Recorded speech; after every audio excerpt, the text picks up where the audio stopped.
Okay, fine, we'll call you later. The architects of America's new approach to the Cold War were Richard Nixon and his national security advisor, Henry Kissinger.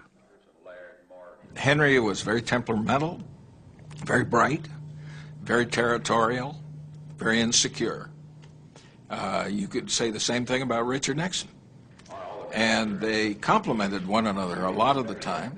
At the same time, they were rivals. They fought with one another. They fought not with one another, but behind one another's backs. They were devious. The embassies, so basically what is happening... The two men preferred to work in secret. Through back channels, they set up summit meetings in Beijing and Moscow. Well, we have a variety of independent sources. Yeah, I know. None of them reliable. None of them totally reliable. That's right. Okay. Nixon and Kissinger wanted the summits in China and the Soviet Union to help America get out of Vietnam. They also hoped to bring China into their diplomatic game. The principal reason for seeking a rapprochement with China was to restore fluidity to the overall international situation. If there are 5 players and you can't deal with one of them, this produces rigidity. Secondly, we wanted to demonstrate to the American public that Vietnam was an aberration, that we had ideas for the construction of peace on a global scale. Soviet leaders were alarmed after Kissinger, and then Nixon returned jubilant from China. Not only have we completed a week of intensive talks at the highest levels, we have set up a procedure whereby we can continue to have discussions in the future. We have demonstrated that nations with very deep and fundamental differences can learn to discuss those differences calmly, rationally, and frankly, without compromising their principles. It was a great scare for our leaders, who decided that an anti-Soviet coalition was being formed, which included not only America and NATO, but also China. We felt we were being surrounded. The Moscow reaction was that a summit which we had tried to achieve before the trip to China, and in which they had been stonewalling us and tried to use it to, well, to put it kindly, blackmail us into untoward concessions, or concessions we thought were untoward.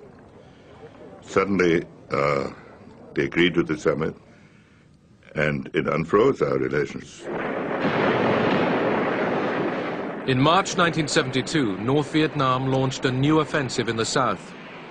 Nixon responded with more air attacks.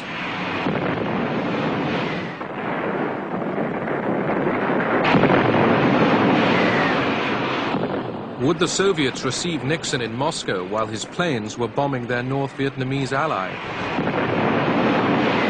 The general debate that took place in the White House Situation Room, and I was in many of these, was which is more important, the Vietnam front or the Moscow front? And Nixon was the only important person that I can recall who said we can have both. I'm willing to lose the Moscow summit, but I predict the Russians will go ahead even if we bomb Hanoi and mine Haiphong. Nixon and Henry Kissinger played sort of good cop, bad cop with the Russians particularly. Kissinger would see Anatoly Dobrynin, the Russian ambassador, frequently, I mean, almost daily. And his line was, look, I work for this crazy man. There's no telling what he might do. So Anatoly, you and I, as reasonable men, must work together to an accommodation between our countries. Kissinger was uncertain whether Moscow would allow the summit to go ahead. I went to see Kissinger. He was nervous but tried to hide it. He said jokingly, "Okay, let's have a bet," because he knew I had a piece of paper with the official Soviet reply. He said, "Let's bet whether I can guess the answer." So we bet a crate of champagne. I asked him, "So what do you think the Soviet answer is?" He was convinced that the summit had been postponed to a later date. In fact, the official Soviet reply was, "The summit is going ahead." as planned.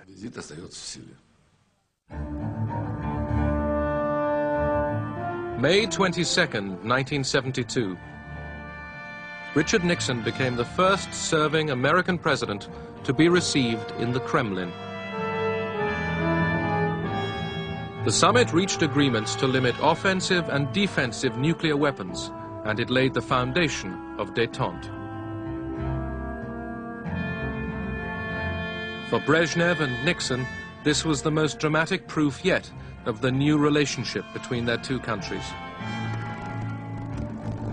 But first, the Soviets had to make their point on Vietnam.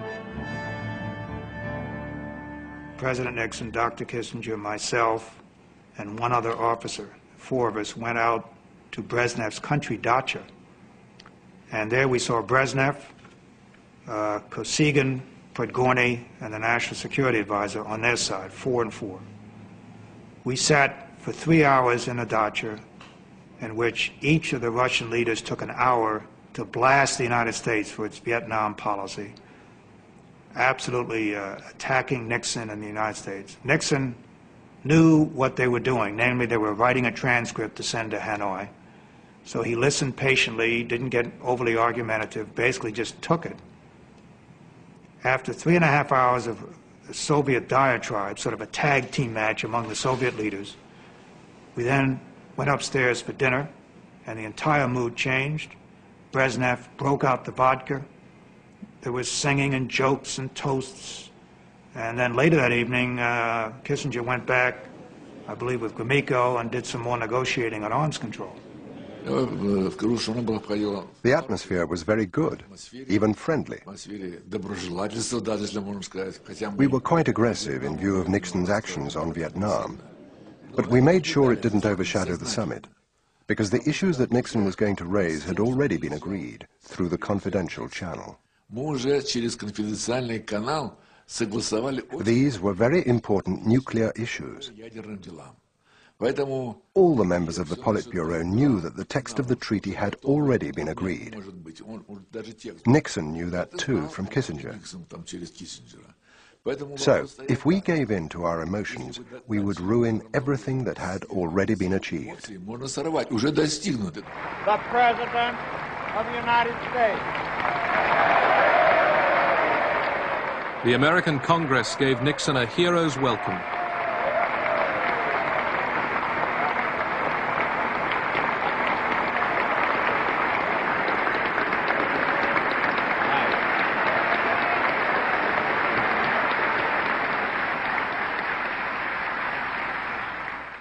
Last Friday in Moscow, we witnessed the beginning of the end of that era, which began in 1945. We took the first step toward a new era of mutually agreed restraint and arms limitation between the two principal nuclear powers.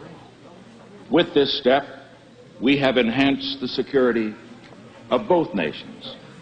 We have begun to check the wasteful and dangerous spiral of nuclear arms, which has dominated relations between our two countries for a generation. We have begun to reduce the level of fear by reducing the causes of fear for our two peoples and for all peoples in the world. 2 weeks after Nixon's return from Moscow, 5 men working for his re-election campaign were arrested for breaking into the Washington headquarters of the Democratic Party. It was the start of a major scandal, Watergate.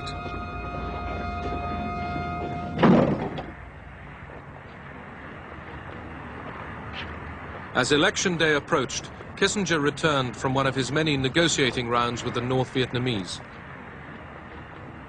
He told Nixon he at last had a deal on Vietnam.